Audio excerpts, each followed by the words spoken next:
بسم اللہ الرحمن الرحیم۔ یہ سوال بار بار آیا ہے کہ یہ فقہ کے امام جو تھے کیا یہ اللہ کے ولی تھے، یا اب بھی جو مولوی ہیں یہ اللہ کے ولی ہیں، یا 72 دوست کی فرقوں کے مولوی اللہ کے ولی تھے، یہ حق پر ہیں۔ اور یہ طرح طرح کے جھوٹ وغیرہ انہوں نے مشہور کیے ہوئے ہیں۔ تو آپ دیکھیں، سیدھی سیدھی بات ہے کہ یہ فقہ کے جو امام ہیں ان میں سے خاص کر یہ کہہ رہے ہیں کہ امام ابو حنیفہ جو ہے یہ بہت بڑے ولی تھے، بزرگ تھے۔ تو دیکھنا یہ ہے کہ بھائی پہلے جتنے بھی بڑے بڑے ولی بزرگ ہیں ان کے سلسلے ہیں، اور کسی بھی بزرگ کا دیکھیں ان کا شجرہ موجود ہے کہ ان کے پیر و مرشد کون تھے، پھر ان کے دادا مرشد کون تھے، اس طرح صحابہ تک، نبی علیہ الصلوۃ والسلام تک ان کے شجرہ جو ہیں وہ پہنچتے ہیں۔ تو پیر سے پیر کا شجرہ جو ہے نسبتی شجرے ان کو کہتے ہیں، نسبی نہیں ہوتے۔ باپ سے بیٹے کا شجرہ نہیں ہوتا، سلسلوں میں، طریقت میں، تصوف میں پیر سے پیر کا شجرہ ہوتا ہے۔ جس طرح شروع سے دیکھتے ہیں کہ یہ دو جو حضور کے خلیفہ ہیں ابو بکر صدیق رضی اللہ عنہ، ایک سلسلہ ان سے جاری ہوا جو نقش بندیہ سلسلہ کہلایا۔ تو اس میں آپ دیکھ لیں جتنے بھی نقش بندی ہیں ان کے پاس یہ شجرہ موجود ہے، ان کے پیر کا، پھر ان کے دادا پیر کا، اس طرح وہ صدیق اکبر رضی اللہ عنہ تک پہنچتا ہے۔ اور دوسرا جو ہے حضرت علی علیہ السلام سے آپ نے 2 خلافتیں عطا فرمائیں، ایک اپنے بیٹے امام حسین علیہ السلام کو، وہ ان کے آگے چلتے چلتے پہلے ان کا خواجہ جنید بغدادی تک جب پہنچا ہے تو یہ معروف کرکی سری شکتی خواجہ جنید بغدادی، تو ابو بکر شبلی کا سلسلہ یہ اس شجرے کے امام صاحب کے شجرے کے بزرگ ہیں، یہ ایک دوسرے کے باپ بیٹے نہیں ہیں، پیر و مرید ہیں۔ تو اس طرح یہ پھر آگے آ کر غوث اعظم قدس سر العزیز تک اس کو جنیدیہ سلسلہ کہتے تھے۔ حالانکہ غوث اعظم قدس سر العزیز کے بھی پیر و مرشد ابو سعید بن مبارک مخزومی سب قادریوں کے پاس یہ شجرہ موجود ہے، اس میں آپ دیکھ سکتے ہیں۔ اور پھر آگے انہوں نے ایک خلافت شہاب الدین سہروردی قدس سر العزیز کو دی، تو یہ بھی قادریہ سلسلے کی شاخ بن گئی، سہروردی جو ہیں۔ اور اس طرح پھر آگے جو ہے اس سلسلے کو قادری سلسلہ کہنے لگ گئے۔ اور دوسری خلافت حضرت علی علیہ السلام نے خواجہ حسن بصری رضی اللہ عنہ کو دی، تو وہ آگے آ کر چشتیہ سلسلہ کہلانے لگے۔ خواجہ غریب نواز پہلے چشتی بزرگ ہیں جو ہندوستان میں تشریف لائے، حالانکہ ان کے پیر و مرشد بھی خواجہ عثمان ہارونی، جن سے وہ بغداد شریف میں جا کر مرید ہوئے۔ ابو اللیث کی مسجد مشہور مسجد ہے وہاں، تو وہاں جا کر یہ ان سے بیعت ہوئے اور 12 سال ان کی خدمت میں رہے۔ پھر انہوں نے خلافت عطا فرمائی اور فرمایا کہ ہندوستان میں جا کر تبلیغ کرو۔ تو وہ سارا واقعہ سب کو یاد ہے۔ اس طرح کسی بھی بزرگوں کا دیکھیں تو ان کا بیعت کا سلسلہ جو ہے ان کا شجرہ ان کے پاس ہے، ان کے مریدین کے پاس ہوتا ہے۔ تو اس طرح اب یہ جو ابو حنیفہ صاحب ہیں تو ان کا نسبتی شجرہ اگر کسی کے پاس ہے تو بتا دے۔ یہ تو مولوی تھے، مولویت پڑھتے رہے، پھر مولویت پڑھاتے رہے۔ اب یہ جو کہتے ہیں کہ جی انہوں نے فقہ لکھی ہے، تو فقہ کیا انہوں نے اپنے گھر سے لکھی ہے؟ کیا یہ مجدد تھے؟ دین میں کوئی تجدید کی ہے انہوں نے وہی جو احکام جس طرح نبی علیہ الصلوۃ والسلام کی نماز ہے تو آپ نے رفع یدین بھی کیا، نہیں بھی کیا، ہاتھ سینے پہ بھی باندھے، نیچے بھی باندھے، تو یہ ان مولویوں نے ایک ایک طرف کر لیا ان کو، انہوں نے کہا کہ نہیں ناف کے اوپر باندھنے ہیں۔ تو اب یہ کیا نبی پاک سے ثابت نہیں تھا؟ انہوں نے کیا اس میں سب مولوی جانتے ہیں، چاہے حدیثوں سے پڑھ لو چاہے اس کی فقہ سے پڑھ لو۔ اب اور بھی کتنی چیزیں ہیں۔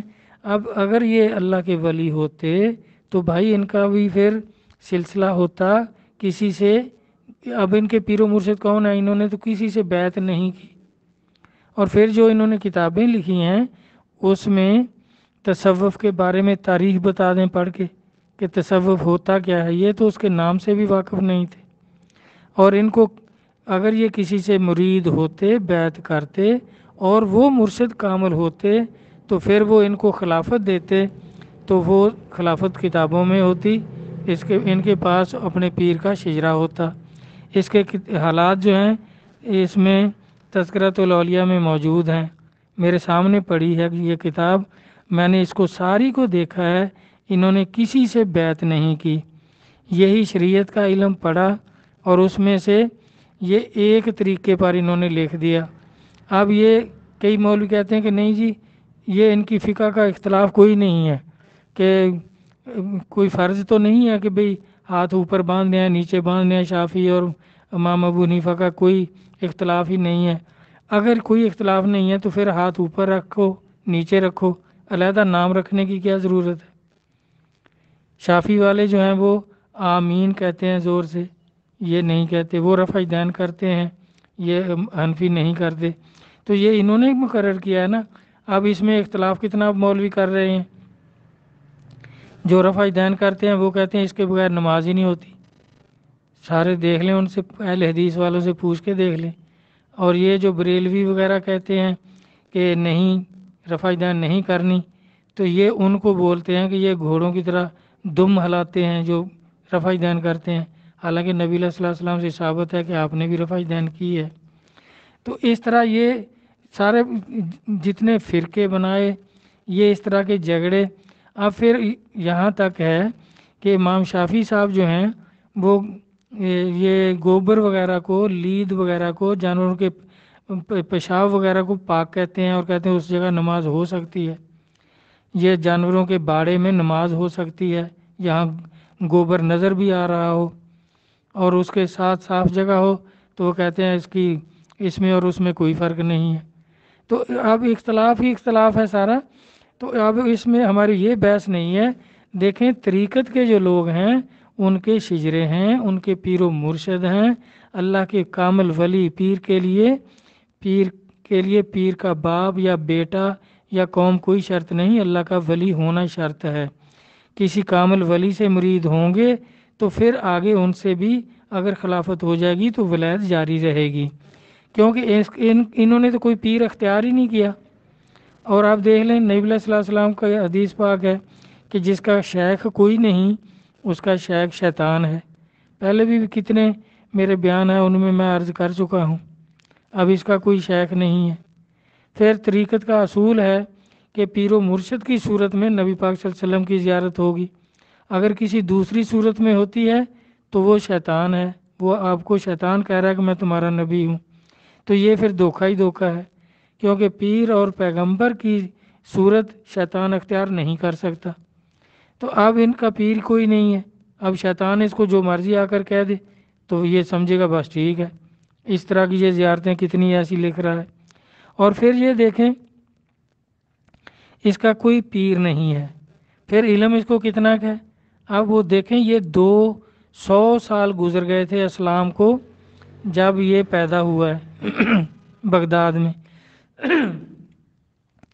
تو اب اس کا نام دیکھیں ولیوں والا ہے.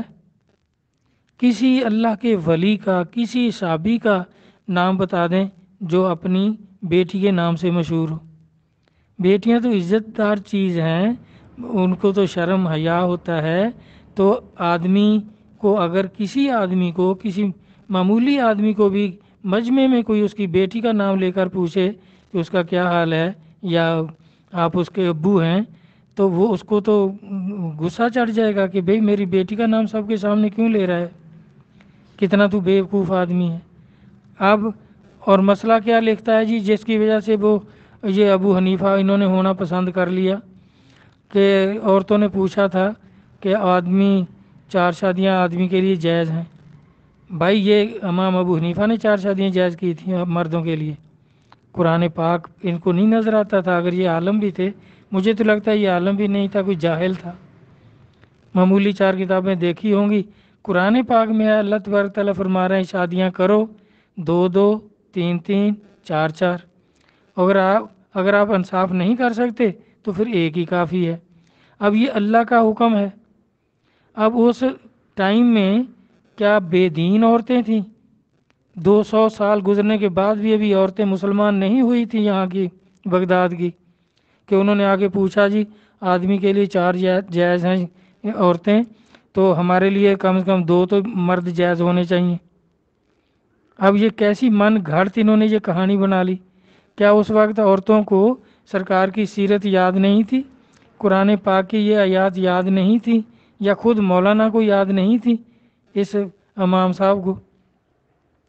تو اب کہتے ہیں گمراہی کا زمانہ ہے، اپنا جسم اپنی مرضی، اور بھی کتنی بیہودہ باتیں چل رہی ہیں۔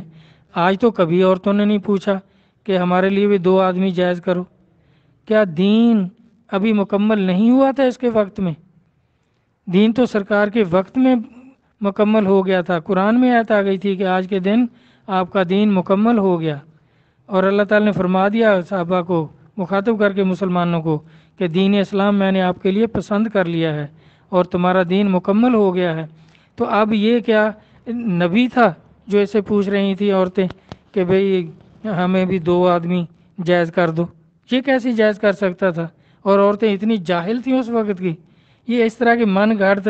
اب پھر کہ جی اس کی بیٹی نے کہا کہ نہیں جی، اور دلیل بنا دی کہ اس میں دودھ ڈالو اپنا ایک پیالی میں، پھر اکٹھا کر دو، آپ کا علیحدہ کر لو۔ تو وہ یہ بات اس کو نہیں آتی تھی۔ تو وہ اب دیکھیں، اب کسی صحابی کا بتا دیں کتنی بڑی بزرگ عورتیں ہوئی ہیں جن کا قرآن میں ذکر ہے پاکیزگی کا، جن کی سرداری کا حدیثوں میں ذکر ہے۔ اماں عائشہ رضی اللہ عنہ دیکھیں ام المومنین ہیں، قرآن پاک نے ان کی پاکیزگی سورۃ نور میں بیان کی ہے۔ تو صدیق اکبر کو تو یہ پھر بہت شان معلوم ہونا چاہیے تھی کہ بھی میں اپنی بیٹی کے نام سے اپنی کنیت رکھوں۔ تو کبھی بھی ابو بکر کو ابو عائشہ کہیں کسی نے کہا ہے، یا انہوں نے یہ لکھا ہے کہیں کہ ابو عائشہ؟ یہ کتنا، میں تو کہتا ہوں یہ صحیح طرح کا مسلمان بھی نہیں تھا۔ اب کسی اللہ کے ولی کا نام بتا دیں جس کا لڑکی کے نام سے ہو، کسی اور بزرگ کا بتا دیں، خود نبی علیہ الصلوۃ والسلام کا بتا دیں کہ بی بی فاطمہ علیہ السلام خاتون جنت ہیں، سرکار فرما رہے ہیں جنتی سب عورتوں کی سردار ہیں۔ تو کبھی آپ نے یہ فرمایا کہ مجھے ابو فاطمہ کہا کرو؟ تو یہ اس نے کس کی یہ سنت؟ یہ تو اب آج کا زمانہ ہوتا تو پھر یہی ہے، مریم نواز یا بے نظیر بھٹو یہ ہیں، اور بھٹو وغیرہ کے نام اپنے نام سے یہ مشہور کرتی ہیں۔ تو اس طرح کی یہ بھائی اس کی کوئی دلیل بتا دیں، قرآن و حدیث سے دلیل بتا دیں، اولیاء کرام کی کتابوں سے دلیل بتا دیں کہ کسی نے بھی اپنی بیٹی کے نام سے اپنی کنیت رکھی ہو اور وہی مشہور ہو، اور کوئی پڑھا لکھا آدمی جانتا ہو کہ ان کا نام نعمان تھا، باقی ساری دنیا یہی جانتی ہے کہ حنیفہ کے ابو۔ اب دوسری چیز یہ بھائی شریعت کا مولوی تو کہہ سکتے ہیں، طریقت کے تو نام سے واقف نہیں ہے، یا کون سی تصوف کی کتاب اس نے لکھی ہے، کون سا اس نے لکھا ہے کہ اللہ کی معرفت کیسے ہو سکتی ہے، کہاں اس نے کوئی بیان کیا ہے؟ تو اس طرح کی جھوٹی باتیں بنا کر مولویوں کو ولی بنانا، اور پھر دیکھیں اور کتنی چیزیں ایسی ہیں۔ اب آگے لکھ رہے ہیں کہ اس کا علم جو ہے، بصیرت اس کو بہت تھی کہ بچے گیند کھیل رہے تھے تو اتفاق سے گیند جو تھے بچوں کی یہ امام ابو حنیفہ کی مجلس میں گر گئی، تو سب بچے خوف کے مارے دور دور کھڑے ہو گئے۔ ایک بھاگتا ہوا آیا، اس نے وہ گیند اٹھائی اور لے کر چلا گیا، تو امام صاحب نے فرمایا یہ حرامی ہے کیونکہ اس میں حیا کا مادہ نہیں ہے۔ اور جب معلومات کی گئیں تو پتہ چلا کہ واقعی وہ لڑکا حرامی ہے۔ پتہ کیسے چل گیا بھائی؟ اس کی ماں سے پوچھا جا کے۔ دوسری چیز دیکھیں، بزرگان دین بابا فرید گنج شکر رحمۃ اللہ فرماتے ہیں علی علیہ السلام کا فرمان ہے کہ درویشی پردہ پوشی کا نام ہے، اور یہ اس کا پردہ ظاہر کر رہا ہے کہ اس کی ماں جو ہے زانیہ ہے اور یہ لڑکا ولد الزنا ہے۔ تو اس کو شرم نہ آئی کہ اتنا بڑا میں مولوی ہوں تو اب اس کا راز فاش کر رہا ہوں. اس لڑکے کو پھر اس لڑکے کی کیا عزت رہ گئی ہوگی بیچارے کی؟ اس کا قصور بھی کیا ہے؟ اگر قصور تھا تو اس کی ماں کا تھا. اب لڑکے کو تو سارے لوگ حرامی کہنے لگ گئے ہوں گے نا کہ امام صاحب نے کہہ دیا. بھائی ان کو نہ شرم نہ حیا نہ دین نہ دنیا. کیا تھا اس کا کاروبار؟ کیا تھا؟ کوئی بتا دے. کون سا کاروبار کرتے تھے سوائے بھیک مانگنے کے؟ کیا آتا تھا ان لوگوں کو؟ اور اب بھی مولوی کیا کرتے ہیں؟ پھر دیکھیں سب بزرگ اس پر متفق ہیں کہ نبی علیہ الصلوۃ والسلام آخری رسول ہیں، تو صحابہ کرام ان کے پھل ہیں. دیکھ لیں سامنے نظر آ رہا ہے کہ کتنی بڑی بزرگی ہے ان میں. نبی علیہ الصلوۃ والسلام کے فالوور ان کے صحابہ ہیں، تو کتنے صحابہ جو تھے اللہ کی معرفت کو پہنچ گئے. ان اللہ کی رضا کی آیتیں نازل ہو گئیں ان کے اوپر، رضی اللہ عنہ و رضو عنہ کے، جنہوں نے بیعت کی ہے. اللہ تعالیٰ فرماتے ہیں میں ان سے راضی ہو گیا ہوں اور وہ مجھ سے راضی ہو گئے ہیں. اس نے بیعت کسی سے کی نہیں، یا اس کے پیر کا نام بتا دیں کہ فلاں سے بیعت کی ہے. اور پھر اس کو اتنی بھی سمجھ نہیں ہے کہ کسی کا راز اگر ہے تو اس کو فاش نہیں کرتے، اس میں اس کی عزت برباد ہوتی ہے، اس کا دین برباد ہوتا ہے. وہ اب حرامی لڑکا جو ہے وہ معاشرے میں منہ دکھانے کے قابل رہ گیا کہ امام صاحب ایسا کہہ رہے ہیں. علی علیہ السلام فرما رہے ہیں کہ درویشی پردہ پوشی کا نام ہے، تو اب اس کو کہہ رہے ہیں یہ ولی ہے. یہ کون سی ولایت ہے جو لوگوں کے پردے فاش کرتی ہے؟ اب دیکھیں غوث اعظم رحمۃ اللہ علیہ کی کتاب میں ایک واقعہ لکھا ہوا ہے کہ ایک آدمی مسجد کے غسل خانے میں غسل کر کے باہر آیا، تو اس کے جو پانی آ رہا تھا، تو ایک اللہ کے ولی مسجد میں نماز پڑھنے گئے صبح کی، اس پانی کو دیکھ کر ان کو علم ہو گیا کہ یہ پانی جو ہے یہ زانی آدمی کے غسل کا پانی ہے. تو جب وہ آدمی باہر نکلا تو آپ نے اس سے پوچھا کہ بھائی تو نے زنا کر کے یہاں غسل کیا ہے؟ اب وہ اکیلے کو پوچھ رہے ہیں، لوگوں کو نہیں بتا رہے. اس نے اقرار کر لیا، اس نے کہا جی بالکل غلطی ہو گئی. تو آپ نے اسی ٹائم دعا کی کہ باری تعالیٰ یہ بصیرت جو ہے یہ مجھ سے لے لو. مخلوق کے عیب ظاہر ہوتے ہیں، میں نہیں چاہتا کہ مخلوق کے عیب مجھے پتہ چلے. اور یہ دیکھیں مخلوق کے عیب ظاہر کر رہا ہے خود اور دلیلیں دے رہا ہے ساتھ. یہ کیسا بزرگ ہے، کیسا ولی ہے کہ وہ تو مخلوق کے عیبوں کو چھپاتے ہیں. علی علیہ السلام فرماتے ہیں، بابا فرید صاحب فرماتے ہیں، خواجہ غریب نواز فرماتے ہیں، غوث اعظم کا صلی اللہ علیہ وسلم فرماتے ہیں کہ درویشی پردہ پوشی کا نام ہے اور یہ پردہ فاش کر رہا ہے. اور ایک معصوم بچہ ہے چھوٹا سا، اس کو کہہ رہا ہے یہ حرامی ہے. ان کو تو ویسے ہی دین کی جیسے کہتے ہیں معمولی سوجھ بوجھ بھی نہیں ہے. اور پھر دیکھیں جھوٹا کتنا تھا، اس کے جھوٹ دیکھ لیں کہ جھوٹا کتنا تھا یہ. اب آپ بہت ہی محتاط قسم کے لوگوں میں سے تھے. یہ دیکھیں ان کے حالات میں یہ لکھا ہوا ہے. فرید الدین عطار کا صلی اللہ علیہ عزیز کی کتاب تذکرۃ الاولیاء، اس میں لکھا ہوا ہے کہ یہ بہت ہی محتاط تھے. ایک مرتبہ خلیفہ وقت نے تمام علماء سے ایک عہد نامہ تحریر کرا کر قاضی وقت امام شعبی کے پاس دستخط کے لیے بھجوایا، اس لیے کہ آپ ضعیفی کی وجہ سے اجتماع علماء میں شریک نہیں تھے. چنانچہ آپ نے اپنی مہر ثبت کر کے دستخط فرما دیے. جب یہ عہد نامہ حضرت امام ابو حنیفہ کی خدمت میں پہنچا تو انہوں نے فرمایا کہ امیر المومنین بذات خود یہاں موجود نہیں ہیں، لہٰذا یا تو وہ اپنی زبان سے حکم دیں یا میں خود وہاں چلوں. جب ہی دستخط کر سکتا ہوں وہاں چلوں. بزرگ جاتے ہیں کبھی بادشاہوں کے درباروں میں. جب خلیفہ کے پاس یہ پیغام پہنچا تو اس نے امام شعبی سے دریافت کروایا کہ کیا گواہی کے لیے دیدار بھی شرط ہے؟ انہوں نے فرمایا کہ یقیناً دیدار شرط ہے. خلیفہ نے پوچھا کہ پھر آپ نے مجھے بغیر دیکھے ہوئے دستخط کیوں کر دیے؟ انہوں نے کہا چونکہ مجھے یقین کامل تھا کہ آپ ہی کا حکم ہے، اس لیے دستخط کر دیے. اب ساری یہ دیکھیں بحث مولویوں کی ہے، کسی اللہ کے ولی کے ایسے حالات ہوتے ہیں. خلیفہ نے کہا کہ قضاء کے عہدے پر فائز ہو کر آپ نے خلاف شرع کام کیا، اس لیے میں چاہتا ہوں کہ اس عہدے پر کسی اور کا تقرر کر دوں. چنانچہ خلیفہ کے مشیروں نے امام ابو حنیفہ، حضرت سفیان، حضرت شریع اور حضرت مشر کے نام قاضی کے عہدے کے لیے پیش کیے.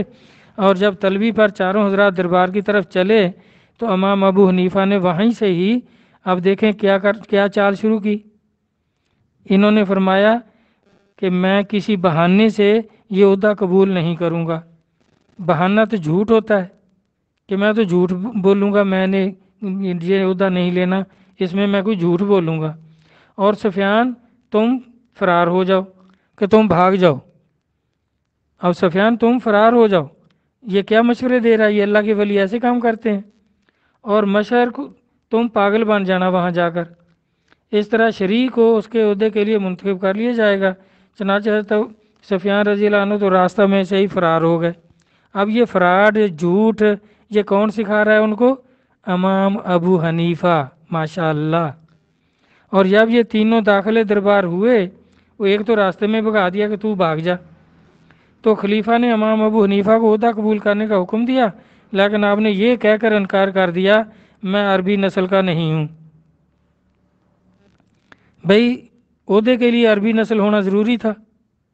جھوٹ بول رہا ہے کہ عربی نسل کا نہیں ہوں، عربی نسل کا ہی ہو سکتا ہے۔ اس لیے سرداران عرب میرے فتاویٰ کو غیر مستند تصور کریں گے۔ لیکن اس وقت جعفر بھی دربار میں موجود تھے۔ انہوں نے کہا کہ قاضی کے لیے نسب کی ضرورت نہیں بلکہ علم کی ضرورت ہے۔ اب اس بیوقوف کو یہ بھی نہیں پتہ تھا۔ اب دیکھیں کیا باتیں ہیں ان کی، جھوٹ بول رہا ہے۔ تو اس نے کہا یہ صحیح ہے، اگر میں اپنے اندر اس عہدے کی صلاحیت نہیں پاتا۔ خلیفہ نے کہا کہ آپ جھوٹے ہیں۔ تو پھر کہنے لگے اگر میں جھوٹا ہوں تو پھر ایک جھوٹے کو یہ عہدہ تفویض نہیں کیا جا سکتا، اور اگر میرا قول سچا ہے تو جس میں قاضی ہونے کی صلاحیت نہ ہو وہ خلیفہ کا نائب یا قاضی کیسے ہو سکتا ہے؟